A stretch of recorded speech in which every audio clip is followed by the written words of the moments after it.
Vamos lá então, giro de mercado do dia 10/2, né? Começando a semana, segunda semana de fevereiro, 15 para 1 da tarde.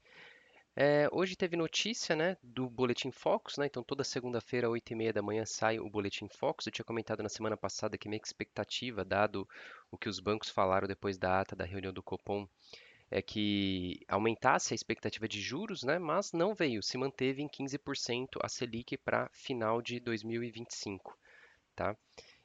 Então, IPCA 2025 subiu um pouquinho, né, de 5,51 para 5,58, 2026 de 4,28 para 4,30. O PIB caiu um pouquinho e o câmbio se manteve em R$ 6 para 2025, R$ 6 para 2026. A Selic, eu acreditei, né, porque na semana passada, se eu não me engano, o Itaú falou 15,75, eu já tinha falado 15,75 alguns dias antes. Depois Bradesco 15,25 e, se eu não me engano, acho que XP 15,5, né? Como o Boletim Focus é um consenso das instituições financeiras, eu acreditei que eles fossem aumentar a expectativa de juros, mesmo porque a própria expectativa de inflação aumentou. Um pouco, mas aumentou. Se a própria expectativa de inflação aumentou, deveria ter aumentado um pouco a expectativa de juros, a não ser que já tivesse precificado, né? Nas minhas contas, eu ainda continuo mantendo 15,75. Amanhã eu atualizo e mostro para vocês. Tá? Então, a primeira notícia de hoje é essa questão do Boletim Focus. Eu estou aqui na tela de juros, né? Então, a primeira questão aqui mesmo, ó, se a gente olhar os juros para 2027, eles ainda se mantêm, né, todos os vértices aqui, né, acima dos 15%. Enquanto os juros de 2027 se mantiverem acima dos 15%, a minha expectativa de 15,75 para o final do ano se mantém, tá? A não ser que o shape da curva que a gente fale, né, do longo prazo, ali do miolo da curva para o longo prazo mude muito, eu vou alterar minha expectativa lá do 15,75, tá bom? Hoje, então, segunda notícia, Trump, né? Ele falou aí no final de semana que vai tarifar o aço, né? Que isso pode afetar as importações de aço para os Estados Unidos, pode afetar um pouco o Brasil, porque a gente tem algumas siderúrgicas, né? Principalmente CSN e Usiminas, que exportam aço para os Estados Unidos também. Não é grande parte da exportação, mas é, a- a- é uma parte da produção dessas duas empresas, são empresas grandes, vão para os Estados Unidos. Quem é mais afetado é o Canadá, né? O Canadá tem muita exportação de aço para os Estados Unidos e o próprio México. Coreia do Sul também, mas o Brasil também tem exportação de aço para os Estados Unidos, então pode ser afetado. Ainda não saiu nenhuma notícia, mas muita especulação, mas provavelmente ele vai vir com alguma informação, né? A informação desde que seja realmente a tarifa em cima das importações ou que ele vai negociar com esses países, né? O interessante é que o governo aqui do Brasil, né, se manteve quieto, saiu especulação, mas foi fake news, falando que se ele tarifasse as exportações aqui do Brasil, né, de aço, o governo Lula iria tarifar de alguma forma, né, as empresas de tecnologia, por exemplo, Facebook, Instagram, né, que estão aqui no Brasil. Então, cara, se isso fosse verdade, ia começar a dar uma meleca aí no mercado, né? Mas foi só especulação, não teve nada disso, tá? Então vamos lá. Ações. Ações. Então aqui maiores altas, né? Sempre as ações pequenas. Só lembrando, né? Ainda não saiu a notícia, então a CSN está subindo um pouquinho. No leilão ela chegou a cair quase 2%, agora chegou quase a subir 1%, agora está subindo 0,56. E a Usiminas agora deu uma disparada, hein? 2,5 para cima. Curioso, né? Mas está subindo 2,5. Inclusive, eu tenho algumas posições aqui de Uzi Minas, eu estou até tentando sair delas, né? Eu estou aqui no book pendurado, essa ordem aqui é minha. Já saí de metade da posição, estou tentando sair aqui. Ela precisa subir mais um pouquinho para eu conseguir sair, né? Mas sempre lembrando, quando você fica à mercê de notícias, não é muito legal, tá? Ainda bem que essa daqui é uma posição não muito grande que eu tenho. Falando das ações, né? Vamos passar aqui rápido aqui, então, pelo índice futuro. Índice futuro, de novo, tentando se manter acima desse suporte. O Bova, Petrobras.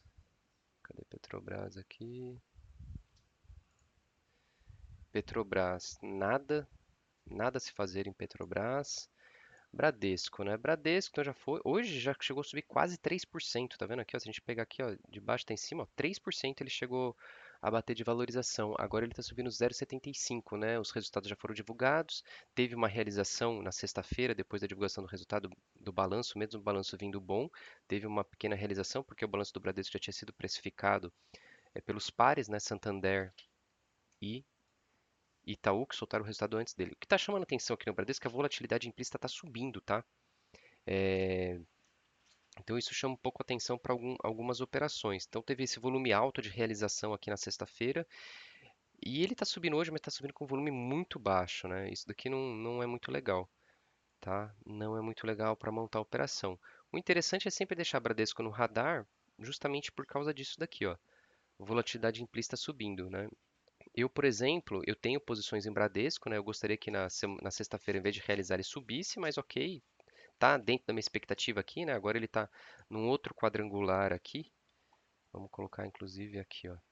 Ele está trabalhando em outro quadrangular, né? Ele tem que ficar acima dos 12,30. Ele não está conseguindo se manter acima dos 12,30, tá bom? Bradesco, como eu comentei, eu tenho posição em Bradesco e eu estou tentando recomprar essa posição batendo um straddle, tá? Então eu tenho posição aqui em torno dos R$ 13, eu quero baixar meu strike aqui para os 12, onde ela está trabalhando aí nos últimos dias, né? Tá, inclusive está aqui no robozinho a operação para sair, mas ainda não saiu, né? Eu estou desde sexta, 2 dias tentando caçar essa operação aqui. Então vocês verem que quando a gente quer entrar numa operação bem posicionado, a operação salta aos olhos, né? A gente não fica caçando a operação, é por isso que a gente precisa tomar cuidado com isso, tá? Então tá aqui, ó, Uzi Minas, né? Então deixa eu tirar aqui para ficar mais claro, Uzi Minas. Então Uzi Minas, né? Volatilidade hoje vai ser intensa justamente por causa dessa notícia, né? Eu não gosto de operar dessa maneira, porque a gente não sabe se pode ser que a ação suba, pode ser que a ação caia, né? A gente fica à mercê de notícias. Deixa eu ver se saiu alguma coisa aqui, porque o dólar deu uma bela de uma mexida, né? Deixa eu ver aqui ao vivo. Não, deixa eu ver. Então saiu só aqui, né, que o Brasil versus Estados Unidos. O governo descarta a taxação das Big Techs e aguarda a decisão concreta dos Estados Unidos. O ministro da Fazenda, Fernando Haddad, afirmou que o governo brasileiro não pretende taxar empresas de tecnologia caso os Estados Unidos imponham tarifas de produtos ao Brasil. Tá bom. Diz que o Trump ele vai assinar, né, vários protocolos lá na, no Salão Oval da Casa Branca às 15 horas, tá? Então a gente vai ter que aguardar. Então, de novo, né, os Minas tem tudo para subir mesmo, né? Porém, hoje foi pego de surpresa com essa expectativa da notícia, tá? Então, vamos ver qual, vamos ver a CSN.